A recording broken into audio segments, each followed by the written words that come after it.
Hey everyone, and welcome to another cool episode of Mom Life with Preeti.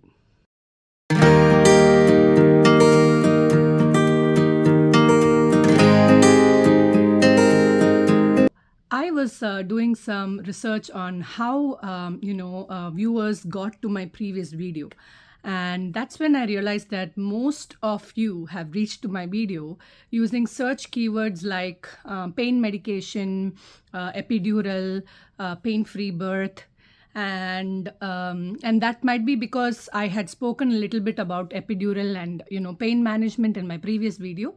So I thought of getting a little bit in detail in this video, so it can be helpful to those who are nervous, like how I was during my birth experience.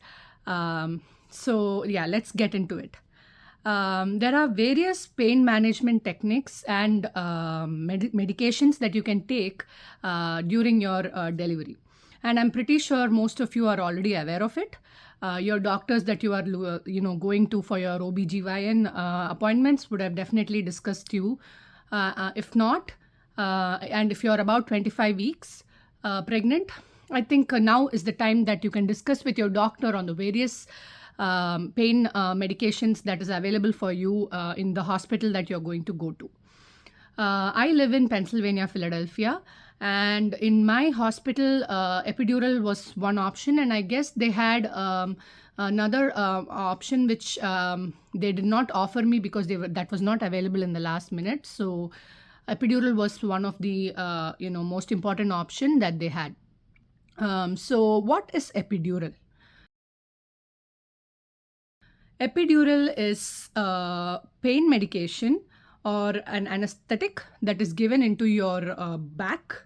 So, your back and your abdomen area gets numb, and you can deliver your baby without, having to deal with a lot of pain. You will still feel pressure, and you will still feel a minor amount of pain, which is absolutely necessary for you to push the baby outside. If you are going to get over medicated with epidural, you will not have any sensation, and for you to push the baby will become extremely difficult, and that is definitely not advisable. So, who needs an epidural? Epidural is for those who have extremely painful delivery, and you can request your doctor at any point in time when your contractions have started and you're about 5 centimeters dilated. Your doctor will come visit you, and they will ask you if you need an epidural, and that's when you can say yes or no. You can also decide to go ahead with an epidural assisted delivery even before going into the hospital, by just discussing with your doctor and telling them, yes, I need an epidural, don't even check with me, I definitely need to have a pain-free, delivery. So in that case, you can have a pre-opted epidural delivery. And there are cases in C-section where they have to mandatorily give you an epidural, and you have no other choice. But in that case, they will just by default start with the epidural process when you go inside the labor room. So let me discuss what happened with me and my case of epidural. I was really indecisive when I was pregnant, and I was, wondering if I should have an epidural delivery or I should just push my baby, because this is my second baby. I thought, maybe this time it will be easier. I may not have to, push my baby for a long time. I may not have that many painful contractions. So I'm going to be a little indecisive right now. I will decide if I need an epidural when I reach the hospital, and when my contractions get worse, then I will decide if I need an epidural or not. That is what was in my mind. So when my doctor asked me, do you need an epidural, when I went to my OBGYN appointment, I said, not yet. I'm not decided yet. I'm going to decide it during the process of labor.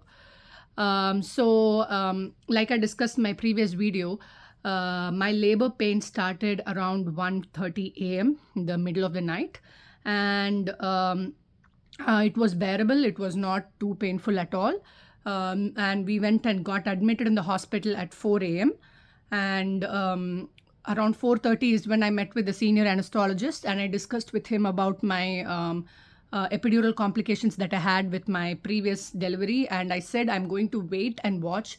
I'm not going to get the epidural right away. So senior anesthesiologist said, yes, we understand and we will wait until you really want the epidural. So the time was ticking, and around 11 a.m.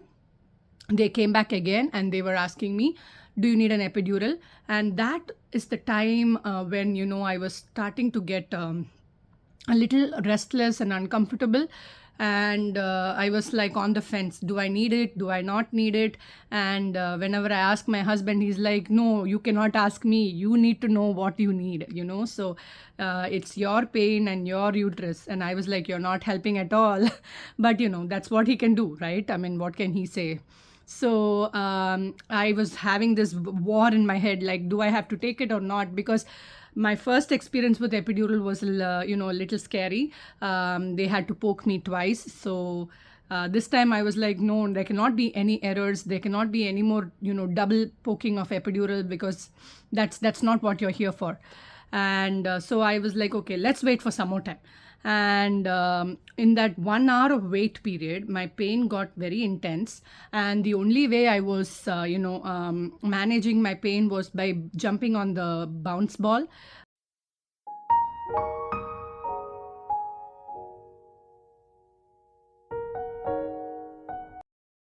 That most of these pregnant ladies jump on. It was kind of really helpful, because jumping or moving my hip on the ball was giving me some breathing space. And I was also doing the breathing techniques that I learned.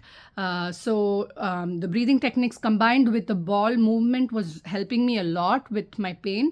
And therefore I had some 1 hour of time where I could think and decide if I needed the epidural. When I was dealing with intense pain, around 7 out of 10 I would rate that pain as.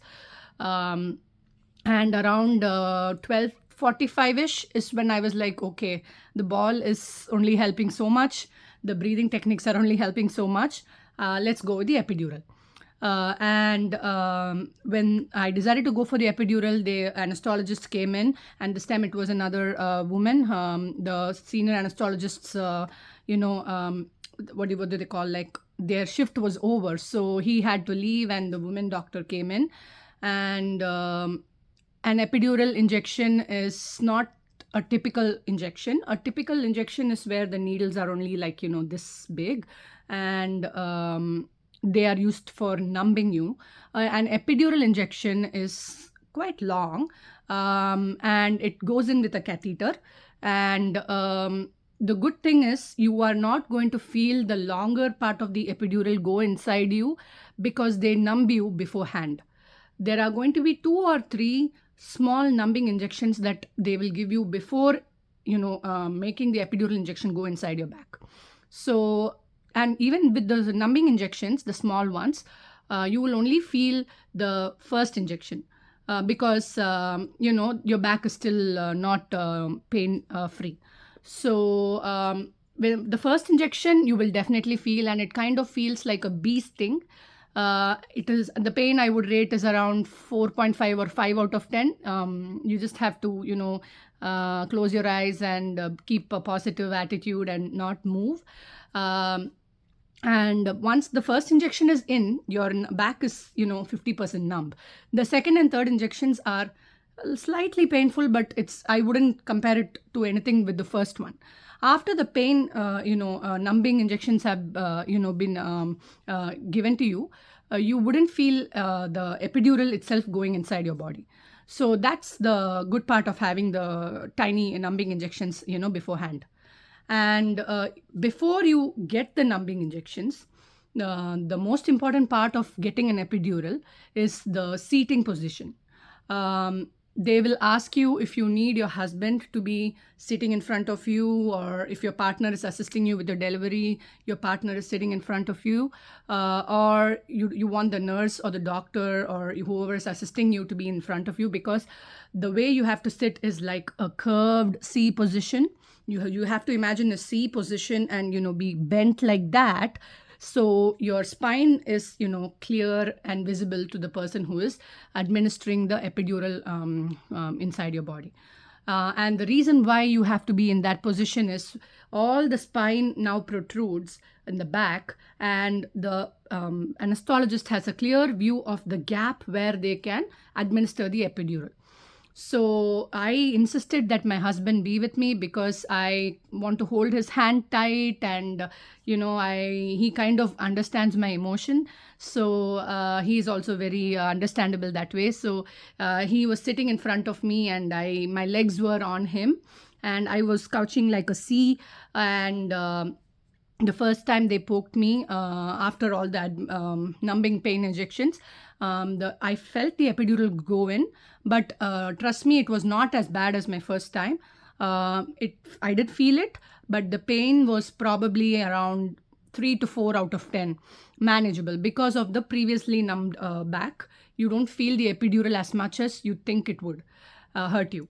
And the first time they put me the epidural, I could feel a very cold sensation go down my right back and leg, and all through my thighs to my toes. And I started feeling the taste of the medication, which you should not.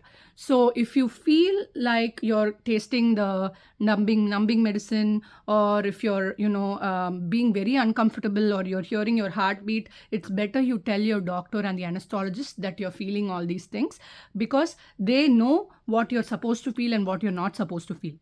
The first time they poked the epidural in my back, I started tasting the medicine, and my heartbeat rose. My pulse rate was only around 85 or 90 before the epidural. And after they poked me with the epidural, the heart rate went up to 165 or 170 in like 3 or 4 minutes. And that is extremely dangerous. So the anesthesiologist at that time decided to cut me off of epidural. And she told me that my body is reacting in an adverse condition. And even for a sample that they have given me, it's not like a full epidural that they have given me. It was just a sample to see if my body is adjusting to the epidural medicine. Even with that sample, my body was not adjusting, and my heart rate went from 80 to 165 or 170. So they said it is not advisable to go ahead. Maybe we can try one more time and see if your body is adjusting to the epidural medicine. And if it does, we will go with the epidural, epidural delivery. If not, you have to push your baby without the epidural, which kind of makes sense, right? Because it is not always right to go with something that you think is right for you when there are adverse effects, and doctors and the anesthesiologists know better. So I was like, again, oh my God, my first baby's delivery epidural was really crazy. Now again, it's happening. I don't know if I should go with it, but I try to keep as calm as possible, because the more you stress and the more you worry on it, the more it is going to increase your BP and your heart rate, and it is not good for you or the baby inside you. So I was again, doing my breathing techniques, which I'll make a good video of next time. But while I was breathing, I was still deciding if I need to do the epidural for the second time. And I was like, okay, let's go for it. We have really good doctors around me, so I'm going to put all my trust on them and, go with the epidural this time again for the second time, which was exactly the case with my first delivery. I had to go through the epidural twice. But okay, nevertheless, they gave me a break, and she came back again in 15 to 20 minutes, and they had to numb my back again. So imagine what I had to go through, because they already numbed me the first time with 3 small injections, and then they gave me the epidural, which did not work. Now they have to numb me again because the numbing effect is over. So they came back with 3 small injections again. I felt the first prick. The second and the third was not really noticeable. And then this time, they poked my epidural, I think, a bit lower than the previous time, and it went completely in. And again, I felt the cold shiver pass down my spine, through my thighs and my toes, but I did not taste the medicine. And that was the difference. I don't know what really went wrong with the first and the second epidural. But this time I felt like it was working. I kind of could feel the pressure go down a little bit, and I could feel my pain slowly waning away. and my heart rate was normal. It was not like skyrocketing. So the doctor said, it's working. We will keep an eye on you and make sure that it doesn't, go bad. Once the epidural was administered, the first few minutes were, still a little painful because it's the body is taking it in, and the effect is still going on. After the first 5 or 10 minutes, my pain scale was around 3 out of 10. Before epidural, I would rate my contractions were around 6 to 7 out of 10. The pain was still there. I could feel the pressure, and everything was, going on smooth. After the epidural, the doctor came in to check how much I was dilated. I was only around 6 to 7 centimeters dilated around that time, and they said we have to wait a little bit more. And mind you, the time was 12:45 p.m. in the noon. So with that 7 centimeters dilation and the epidural working, I was comfortably sitting in my bed and watching TV and talking to my mom over the phone because they are in India, I'm in the US. And I was telling them, look, mom, I took the epidural, it's finally working, and I think we can have a good delivery without pain and all that. And that's when the doctors came in and said, you've been 7 centimeters for a really long time, and we are planning to induce you. I was like, wait, what? That means when they induce you, your contractions are going to get a little bit more intense. So I asked the doctor, can you boost up my epidural? And they said, no, we cannot do that because your body is reacting in a very adverse way. For epidural, we will only keep the medication at this level, but we will induce you. So I was like, okay, back to square one. And when they induced me, the contractions got closer and tighter and a little bit more painful. Now the pain was around 5 out of 10. Again, wasn't too bad. Trust me, it wasn't bad. It was very uncomfortable, but not bad. And around 1:45 is when I got the urge to push, and I was telling them I need to push, and the doctor was like, wait, no way, you were only 7 centimeters like 15 minutes back. How are you going to push now? But then I said, trust me, I need to push. And so we decided to give it a shot. And around 2 p.m. is when I started pushing. And the doctor said, wow, you're pushing really well because we can see the baby's head already. So I was like, okay. So I did some breathing techniques, and I pushed really hard, and the baby was out in 15 minutes. And that was a really, relieving moment for me. And after the baby was out, the doctor said I had a 1 degree tear, and she stitched me. I really didn't feel the stitch as well, maybe because of the epidural. Or maybe because I was more into looking at the baby and trying to pacify her and things like that, but the stitch was not painful at all. So overall, the epidural worked for me the second time, but with induction, the epidural pain might still be, the contractions might still be a little intense, but it is manageable. So in the end, deciding to have an epidural is completely on the mother's part. If you want an epidural because you're afraid of, getting intense pains, or you're nervous like me, you can go ahead and tell your doctor that I'm going to get the epidural for my delivery. Don't even ask me. That's how it is going to go.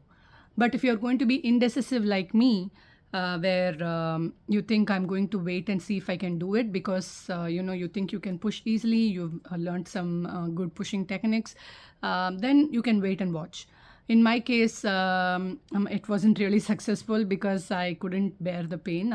So I decided to go with the epidural. But there are many cases that I know, like so many friends of mine who've pushed out the baby without any pain medications, and hats off to them because I don't know how they do that. Some say they didn't have any time, they just went to the hospital and they pushed the baby and the baby was out. So they are really, really lucky that that happened. To get an epidural is completely on the mother. It's your choice. Don't feel bad about trying to push without pain. That's not how it is. You should do it guilt free. So pray to God and go to the labor room without any second thoughts, and have a happy delivery. If you have any comments, please do put it in the comment section below. And I really hope this video was informative. This video is only to share how my epidural experience was. It is not to scare anyone. It is not to have any second thoughts, because my epidural journey was a little different. But in the US, I was talking to my manager. Her name is Jennifer, and she has 5 kids, and she has had epidural assisted delivery for all her 5 kids. And she did not have any bad experience at all. And when I told her about my experience, she was like, what, how do these things happen only to you, Preeti? So it was just a one of a kind situation that happened with me. So be brave and wait. If you want to wait, if you want to go with it, just go ahead and do it. In the end, you're going to have a beautiful, happy baby in your hand, and that's all matters. And there were some questions from my previous video about the side effects of having an epidural. With my first one and my second one, I got poked twice. I am now 2 months postpartum, and I still don't have an epidural induced back pain. I do have some soreness in the back, but that is only because of the delivery process itself. I don't have any pain where the epidural was poked inside my body, and they poked me twice. I don't have any such pains or discomfort that is induced by epidural. Regular back pain that's caused due to the delivery, you must expect, and that will also go away in few months, like probably 4 to 5 months. Until then, you should take your workout light. Maybe just go for short walks, and maybe do yoga and do some stretches. That will be helpful for your back pains. But I don't personally think that epidural causes targeted back pains, so you can be confident with that aspect. And I think that is all I wanted to convey in this video. I really hope it was informative. If you have any questions, please comment below. And if you have any suggestions for my next video, please comment below. And please like and subscribe to my channel.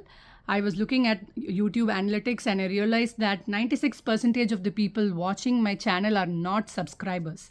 It will be nice if you can subscribe, which will help me reach a wider audience. So thank you once again for watching my video. Like, share, and subscribe.